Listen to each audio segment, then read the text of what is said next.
ஆதியாகமம் அதிகாரம் 21. கர்த்தர் தாம் சொல்லியிருந்தபடி சாராள் பேரில் கடாட்சமானார். கர்த்தர் தாம் உரைத்தபடியே சாராளுக்கு செய்தருளினார்.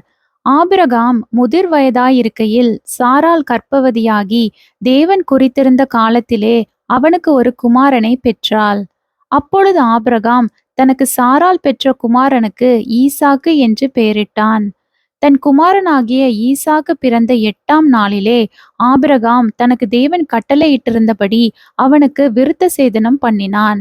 தன் குமாரனாகிய ஈசாக்கு பிறந்தபோது ஆபிரகாம் 100 வயதாயிருந்தான்.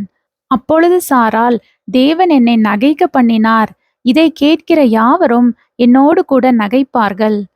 சாராள் பிள்ளைகளுக்கு பால் கொடுப்பாள் என்று ஆபிரகாமுக்கு எவன் சொல்லுவான்? அவருடைய முதிர் வயதிலே அவருக்கு ஒரு குமாரனை பெற்றேனே என்றாள். பிள்ளை வளர்ந்து பால் மறந்தது. ஈசாக்கு பால் மறந்த நாளிலே ஆபிரகாம் பெரிய விருந்து பண்ணினான். பின்பு எகிப்து தேசத்தாளாகிய ஆகார் ஆபிரகாமுக்கு பெற்ற குமாரன் பரியாசம் பண்ணுகிறதை சாராள் கண்டு ஆபிரகாமை நோக்கி, இந்த அடிமை பெண்ணையும் அவள் மகனையும் புறம்பே தள்ளும். இந்த அடிமை பெண்ணின் மகன் என் குமாரனாகிய ஈசாக்கோடே சுதந்திரவாளியாயிருப்பதில்லை என்றாள். தன் மகனை குறித்து சொல்லப்பட்ட இந்த காரியம் ஆபிரகாமுக்கு மிகவும் துக்கமாயிருந்தது. அப்பொழுது தேவன் ஆபிரகாமை நோக்கி, அந்த பிள்ளையையும் உன் அடிமை பெண்ணையும் குறித்து சொல்லப்பட்டது உனக்கு துக்கமாயிருக்க வேண்டாம். ஈசாக்கினிடத்தில் உன் சந்ததி விளங்கும். ஆதலால் சாராள் உனக்கு சொல்வதை எல்லாவற்றையும் கேள். அடிமை பெண்ணின் மகனும் உன் வித்தாயிருக்கிறபடியால் அவனையும் ஒரு ஜாதியாக்குவேன் என்றார். ஆபிரகாம் அதிகாலையிலே எழுந்து அப்பத்தையும் ஒரு துருத்தி தண்ணியையும் எடுத்து ஆகாருடைய தோளின் மேல் வைத்து பிள்ளையையும் ஒப்பு கொடுத்து அவளை அனுப்பிவிட்டான். அவள் புறப்பட்டு போய் பெயர்சேபாவின் வனாந்தரத்திலே அலைந்து திரிந்தாள்.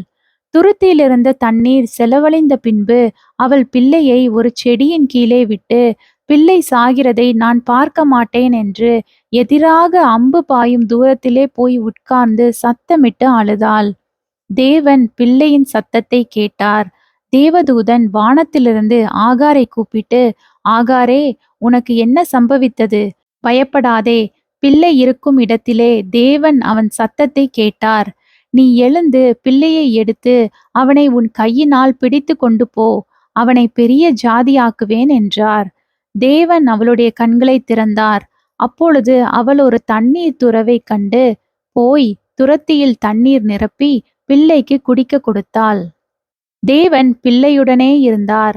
அவன் வளர்ந்து வனாந்திரத்திலே குடியிருந்து வில் வித்தையிலே வல்லவனானான்.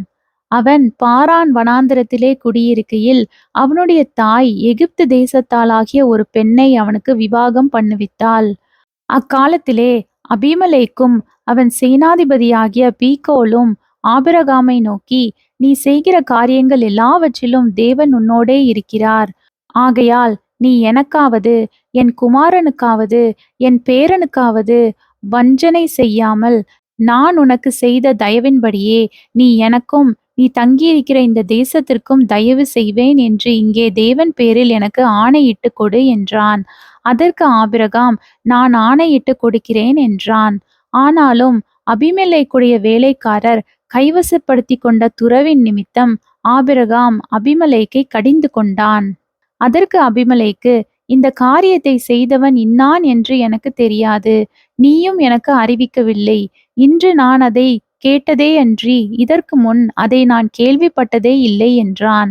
அப்பொழுது ஆபிரகாம் ஆடு மாடுகளை கொண்டு வந்து அபிமெலேக்குக்கு கொடுத்தான். அவர்கள் இருவரும் உடன்படிக்கை பண்ணி கொண்டார்கள்.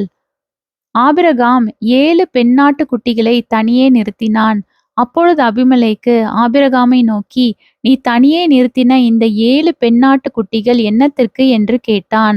அதற்கு அவன், நான் இந்த துறவு தோண்டினதை குறித்து நீர் சாட்சியாக இந்த 7 பெண்ணாட்டு குட்டிகளை என் கையில் வாங்கி கொள்ள வேண்டும் என்றான். அவர்கள் இருவரும் அவ்விடத்தில் ஆணையிட்டு கொண்டபடியால் அந்த இடம் பெயர்சேபா எனப்பட்டது. அவர்கள் பெயர்சேபாவிலே உடன்படிக்கை பண்ணி கொண்ட பின் அபிமெலேக்கும் அவன் சேனாதிபதியாகிய பீகோலும் எழுந்து பெலிஸ்தேருடைய தேசத்திற்கு திரும்பி போனார்கள்.